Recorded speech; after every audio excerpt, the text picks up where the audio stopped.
Good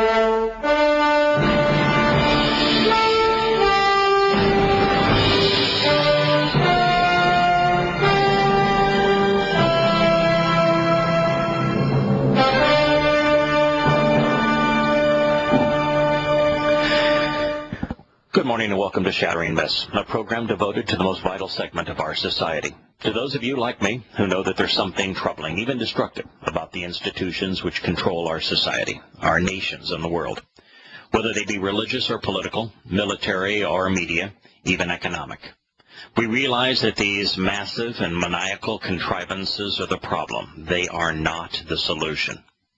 So instead of articulating a way to rearrange the color of the deck chairs on our sinking Titanic of state, our mission is to scour the news, looking behind the headlines, so that we come to know who is causing the tragedies that are besieging our planet and understand why they are doing so, all while predicting how their ill-advised and inappropriate plans will influence our world.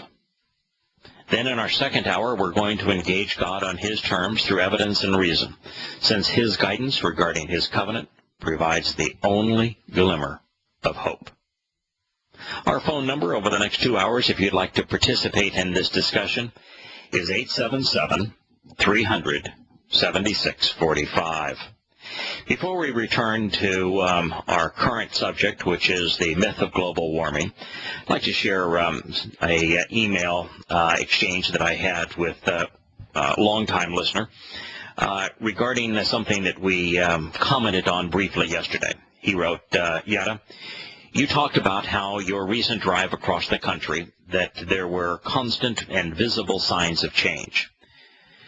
These school shootings, sadly, are becoming so commonplace. I stubbed at a elementary school yesterday and know that by doing so, I became vulnerable. I've even priced out bulletproof vests, one made for business executives that looks like a vest that you'd wear with an ordinary suit. At $1,000, it was a little more than I can afford. But protection now is necessary even from the nice kids who are now becoming psychopaths. It is tragic. My response to him is something that I've shared on this program, which is that as a nation and indeed humankind around the world, through religion, politics, our schools, pharmaceuticals, and entertainment contrivances, we are manufacturing monsters. There's a reason that there is an uptick in deadly assaults in schools. The schools are producing these monsters. They are now amoral. It's a direct result of political correctness. There is no judgment, no sense of right and wrong, no ability to be discerning. So whether it is religious murder, politically inspired murder, academic immorality, the drugs that so often permeate the minds of those who commit these acts, it's the most common universal thread between mass murderers, is that they have taken or have just stopped taking mind-altering drugs, typically legal pharmaceuticals prescribed by psychiatrists, and the kind of entertainment contrivances that celebrate killing.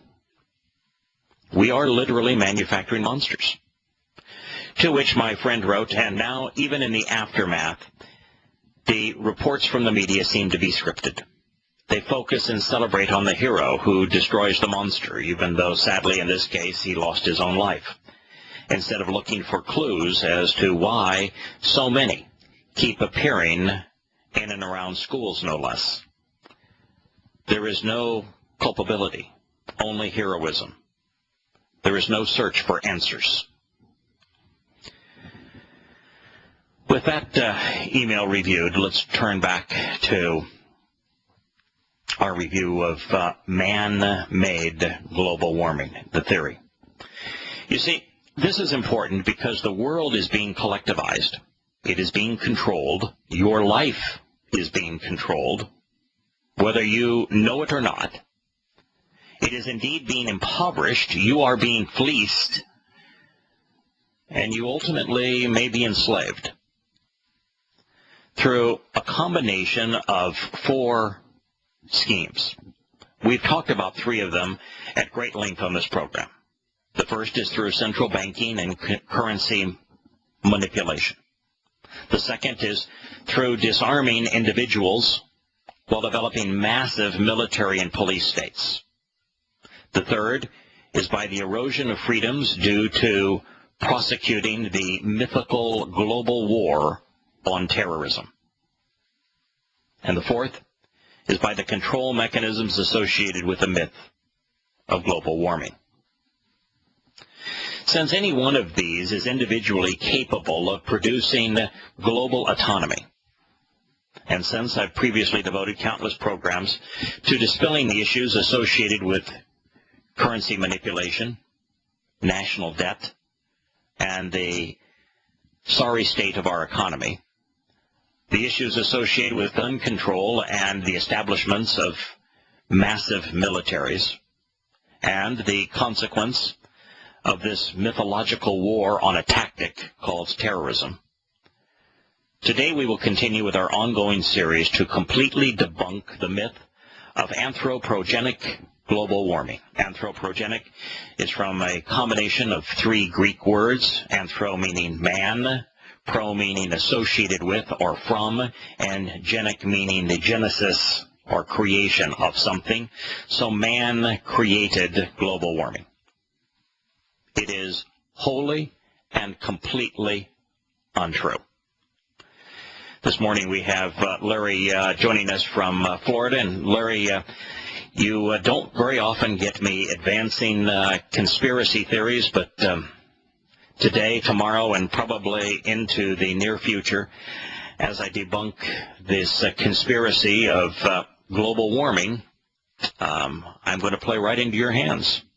Yeah, well, it's definitely a conspiracy. It's not a theory. It's a fact. I mean, they'll line up 300 or 400 people in white clothes, and what they are bureaucrats from the UN, and there might be 2 people that make their living in that business, and they call them scientists, and they'll say scientists from the UN, but climate change is a laughable industry. These are the very people that advance the idea that the globe is getting warmer when in fact it's getting cooler, and it's almost a religion with these people. And really what they have in mind is the protection of their own industry, your tax money, and more government control, and that's what it's really about. Worldwide it's control. Not a conspiracy when people find a way to fleece the masses, and they do it. It's just a fact. Correct. Yeah, it is. It is now a fact, and we're going to talk about the scientific proof that if there is a current warming period, which there isn't because for the last 15 years the Earth has actually cooled, but even if there was a warming period prior to that, we're going to demonstrate that it has nothing to do with human activity. Prove absolutely emphatically, without any question, that it has nothing to do with human activity, and that in the last 1,000 years there have been long periods of global warming and long periods of global cooling, having nothing to do with the burning of fossil fuels, completely destroying the anthropogenic global warming myth. But I do have a solution for the current period of global cooling. And for the last 2 years, we've been in a decided cooling period. For the last 15 years, no change. Last 2 years, global cooling. What we found is that the ice packs, for example, in the Arctic, have increased by 60%. There is a solution. As the globe gets warmer. Yeah, I know. But there is a solution for all of that. I mean, beyond going out and buying the largest car you can and burning fossil fuels, there is a solution to that, and it is we could simultaneously solve 2 problems. We could eliminate the nuclear arsenal on planet Earth and solve the problem of global cooling all in one fell swoop. That is to send all of our nuclear bombs to the planet Jupiter. And if we were to ignite them on the planet Jupiter, we would turn the planet from a planet into a small star. And then we'd get the rotisserie effect. We'd get a little sun on one side, a big sun on the other, and wouldn't it be lovely? That's my solution to global cooling. Well, we're going to spend some time here. At the end of the program yesterday, I was reviewing the documentation that had been revealed from the international consortium. They call themselves the IPCC, the Intergovernmental Panel. They're a UN group, yeah, the IPCC. They call themselves the actual acronym IPCC, which is a UN-sponsored group, is an intergovernmental panel on climate change. Mm-hmm. Now, they had their website hacked a few years back to create what was called ClimateGate. And when their website was hacked, a number of things were found, one of which was that there was a specific edict among the leaders of the IPCC to destroy all evidence that was contrary to their theory, as well as to extrapolate inappropriately on evidence that was conducive to their theory. And there were also a number of email exchanges, and we were in the midst of some of the email exchanges yesterday, that just showed the mindset of these people. So I want to return to that. And since I have one quick question before you start there. Let's assume that CO2 wasn't beneficial to the planet and, to plant life and things like that. Right. This is the assumption we have to make. But let's assume they're telling you the truth. Can you ask me why they would then move all major industry over to China or down to Mexico, where there are no regulations on industry and things? You walk through China and you got to wear a gas mask. They don't even scrub. They don't have scrubbers in their smokestacks. So the reason they don't want to they don't want to deal with China because they know that there's no way to get China to redistribute money, and the purpose of the Kyoto Accords is to redistribute money. It's the same thing as the tax system and the entitlements in America. You take money from those who are productive and you give it to those who are unproductive, and that's what they want to do with the Kyoto Accords, and it's why they're not going after China, but they are going after the United States. We'll return with the leaked email documents from the Intergovernmental Panel on Climate Change, and then a comprehensive review of the proof that there have been global warming periods and cooling periods within the last 1,000 years that had nothing to do with the burning of fossil fuels.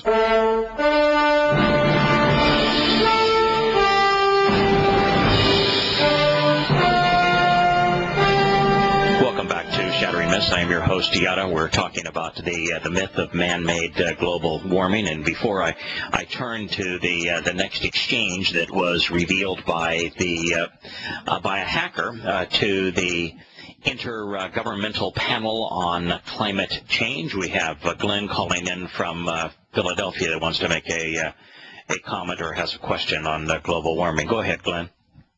Yes, good morning.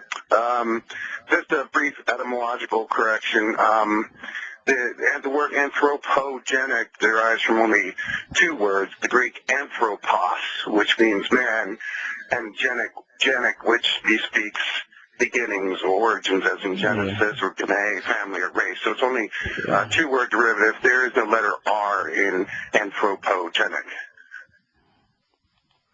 Okay. All righty then. What's your point? Well, you mistakenly said it was comprised of two words. Okay, so that was okay. Yeah. All right. Thank you very much, Glenn. All right. Returning to what was presented in terms of the investigation, the hacking of the Intergovernmental Panel on Climate Control, what we learn is that they were focused on precluding research of any dissenting scientists from the peer review process. So while dismissing their findings, so here they say, if you have a dissenting view, if your research shows that that our man-made climate change theory is invalid, we're not going to allow your research to be published. Then they would say, because your research has not been published in a peer-reviewed publication, it is not credible or valid. Now, here's a comment now from them in an email exchange. It says, this was the danger of always criticizing the skeptics for not publishing in the peer-reviewed literature.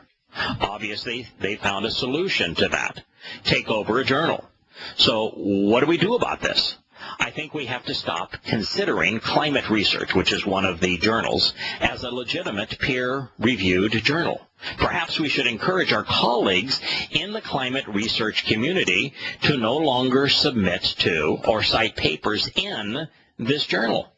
We would also need to consider what we tell or request of our more reasonable colleagues who currently sit on the editorial board.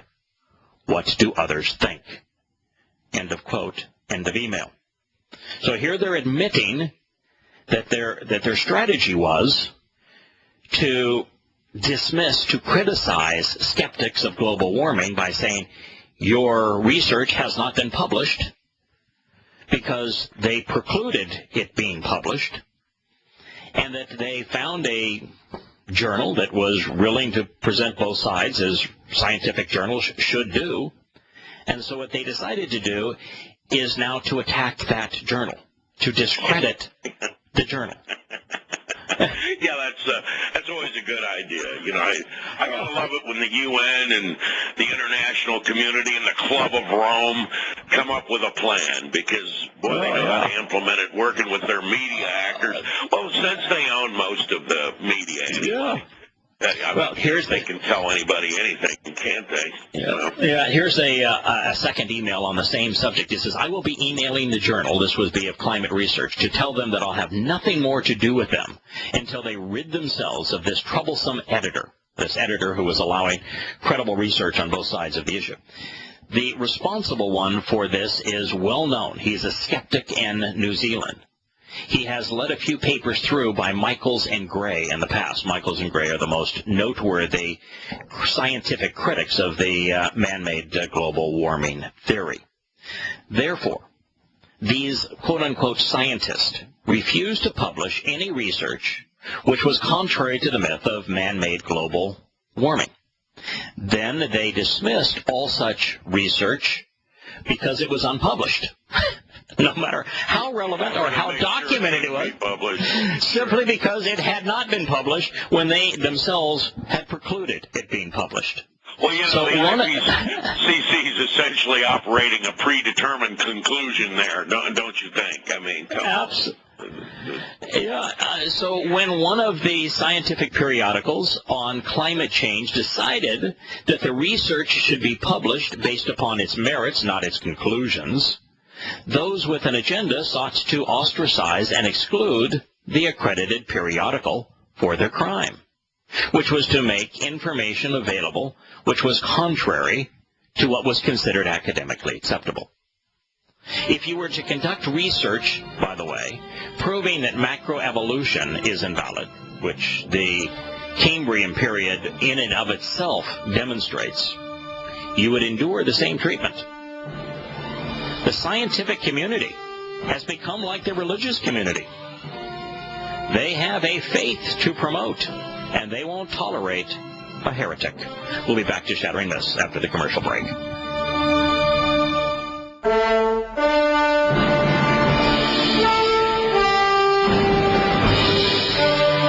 Gotta go see.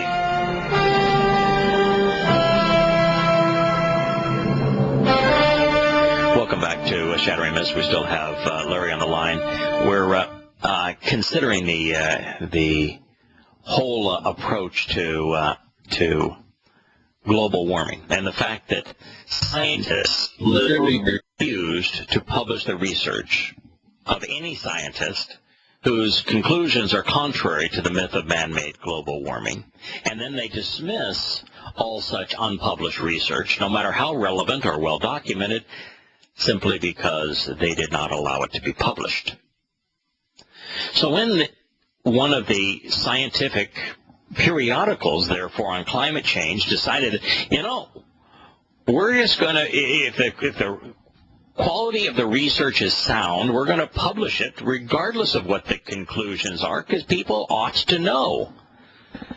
They ostracized, discredited, disassociated with that periodical. Yeah, at the same time, the mainstream mass media advances this hysteria.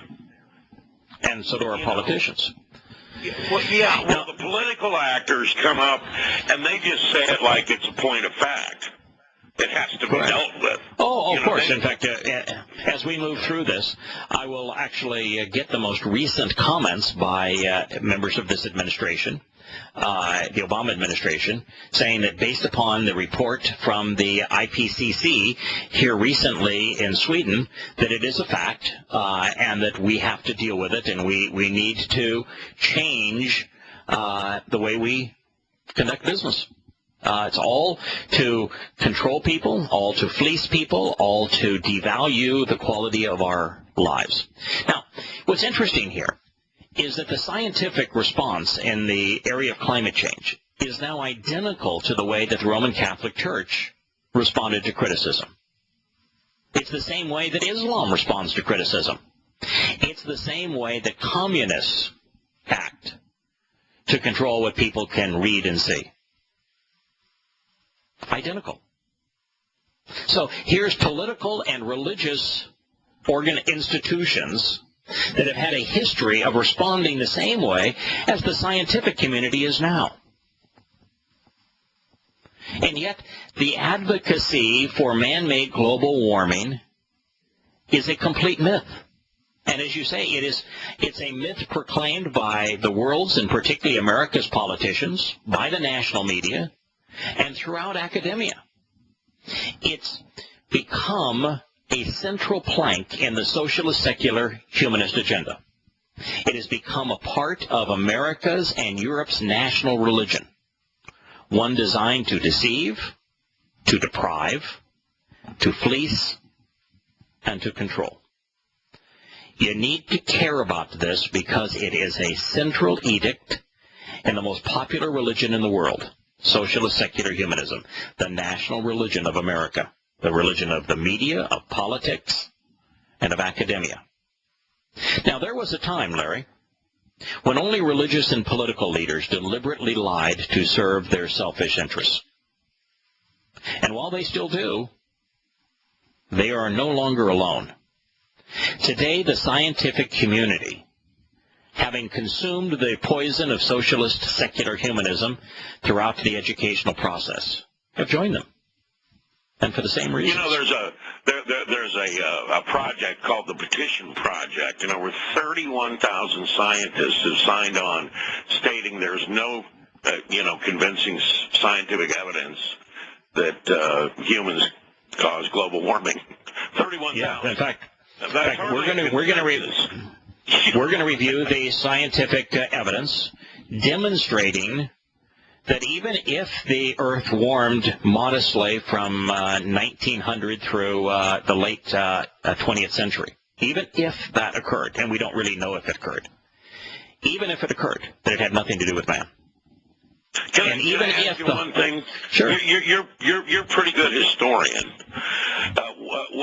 Didn't Leif Erikson row over to Canada on what's now the permanent ice pack? Didn't he row over there? That's what I thought.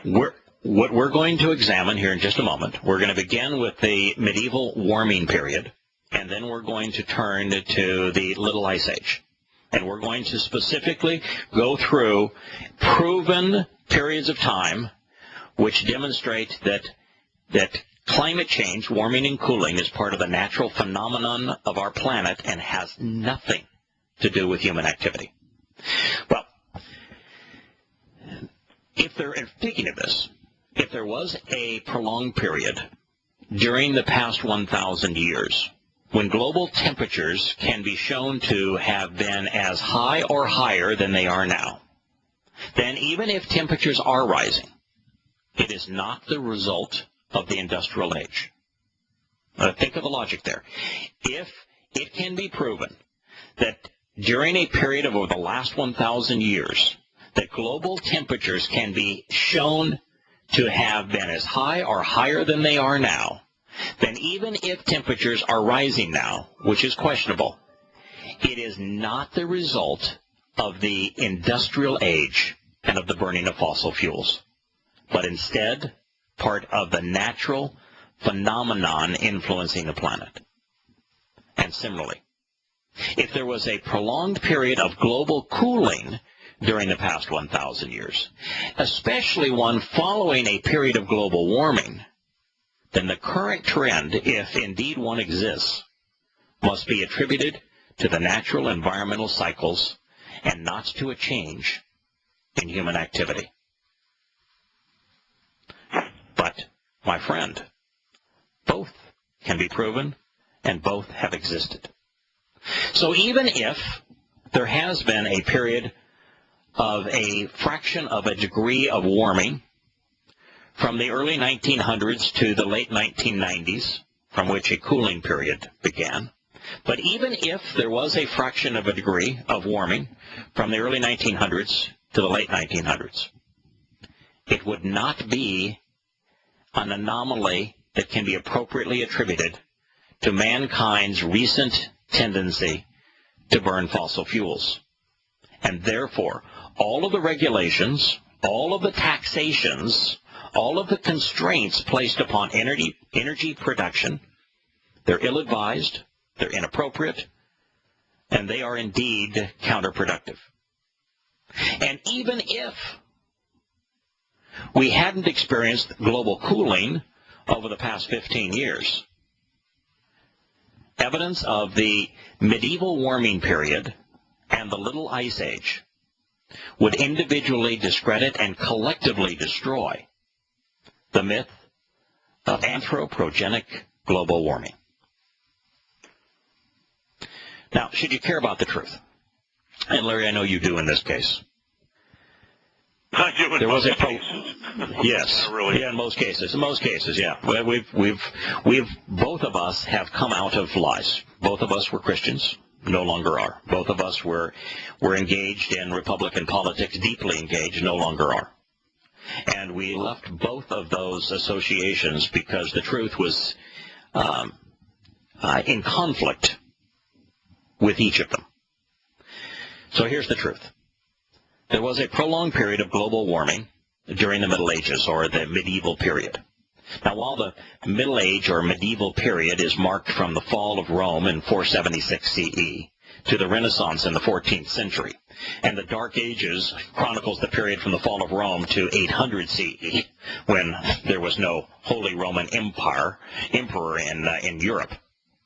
This medieval climate optimum, or medieval climatic anomaly, as it is called by those who are opposed to the more accurate and the original title, the medieval warming period.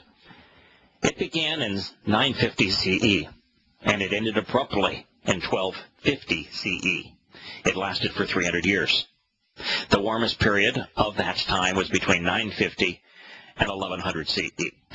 Now, we're going to examine the evidence for it. While the evidence is uncalibrated with respect to thermometers, proof is both ubiquitous and undeniable. And because it is contrary to the AGW, the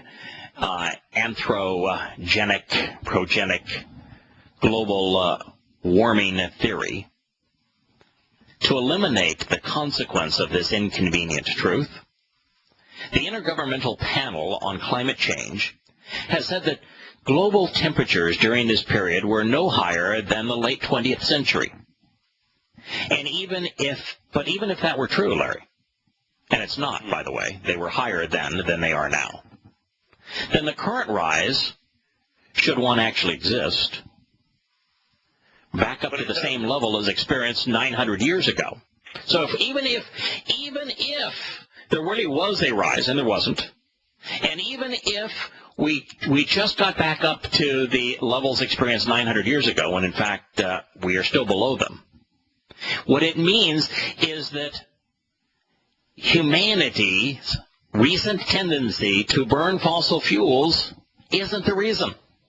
because we weren't burning fossil fuels in cars and jet airplanes and in industrialized factories 900 years ago, when the Earth was warmer than it is today. The reality of the medieval warming period was first discovered by a fellow named Hubert Lamb. He was a paleoclimatologist in the 1960s. He discovered his theory from botany research and corresponding meteorological influences. He discovered not only the medieval warming period from 1000 to 1100 CE and documented it, but he also discovered the Little Ice Age between, well, there were several. He discovered the one between 1500 and 1700. In other words, this scientist, Hubert Lamb, completely destroyed the anthropogenic global warming myth being promoted today before the myth was even conceived. That's like Yahowah destroying the myth of a Christian New Testament before the New Testament was written.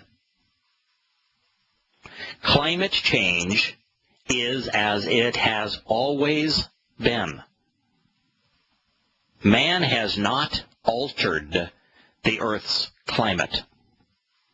The warm period became known as the medieval warming period, and the cold period was called the Little Ice Age. However, and I'm going to read now on and off from Wikipedia, because I think their assessment of the IPCC's dismissal of these two events is indeed telling. So we're, right after the commercial break, going to come back to some text found at Wikipedia to expose the malfeasance of the intergovernmental group monitoring climate change. We'll be back in a second.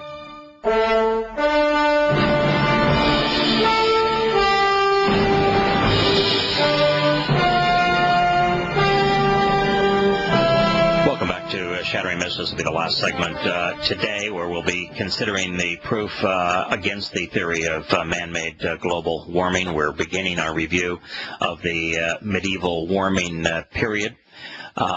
Turning to Wikipedia, as they present the warm period, known as the medieval warming period, and the cold period, known today as the Little Ice Age, the next line in Wikipedia is designed to question the validity of these periods, even though we will, in future programs, dissect the evidence for them. And said, however, this view was questioned by other researchers. The IPCC's first assessment report of 1990 discussed the medieval warm period around 1000 AD, which may not have been global, they say, and the Little Ice Age, which ended only in the middle of the late 19th century. The IPCC's third assessment report from 2001 summarized research at the time saying, quote, current evidence does not support globally synchronous periods for anomalies cold or warm over this time frame. And the conventional terms of Little Ice Age and medieval warm period appear to have limited utility in describing trends in hemispheric or global mean temperature change in past centuries, end quote. Wow, that's how they get people not to read their material. In other words, I don't know. It was very clear. What they said is that neither the Little Ice Age nor the medieval warm period were global. They said neither one were global, neither one can be demonstrated as being valid, neither one should be considered when talking about the current man-made global warming phenomenon. That's what they said. Now, what we're going to find is that the evidence is exactly the opposite of what these scientists have professed. And as a matter of fact, even in Wikipedia, as you move into the next paragraph, they demonstrate that what they have concluded and written in their report is untrue. The Intergovernmental Panel on Climate Change lied to dismiss both the Little Ice Age and the medieval warm period because individually and collectively, these realities destroy the myth of man-made global warming. Now, so they said that, A, that the current evidence does not support globally synchronous periods of anomalous cold and warmth over this time frame. Now, what we're going to find is that the warm period can be proven throughout the planet. Proven conclusively no matter what area of the planet you're looking at. It was synchronized across the globe as a warm period during the same period of time 900 years ago. And we're going to demonstrate that the Little Ice Age was also global, and the timing was synchronized with the cool period across the entire planet. So what they're trying to say is that because the truth is contrary to their theory, you ought not consider that it has only limited utility. You ought not consider describing trends currently in the global mean temperature changes by referring to past centuries. You ought to look at global warming only in the last 100 years. And oh, by the way, you need to subtract the first 40 of those years and the last 15 because they don't fit within our theory. So you can only look at 1951 through 1997 and look no further. Because if you look before that or you look after that, our theory falls apart. Well, That's what they're saying. The stupidity of this, and by the way, I don't call oil fossil fuel anymore. That was I know, it really isn't. They invented that in a meeting in 1892 over in Geneva, and I think it was J.P. Morgan or one of his people said, you know, it's a fossil fuel because they had to act like it was this rare liquid that could run out anytime. It's like trying to put a price on a gallon of water, you know. Yeah, that's another myth to dispel for another time as to how oil is actually a renewable resource, and that it is not all made by decaying plant life and animal life in past millennia. We'll return to Shattering Myths after the news and commercial break. Please stay with us.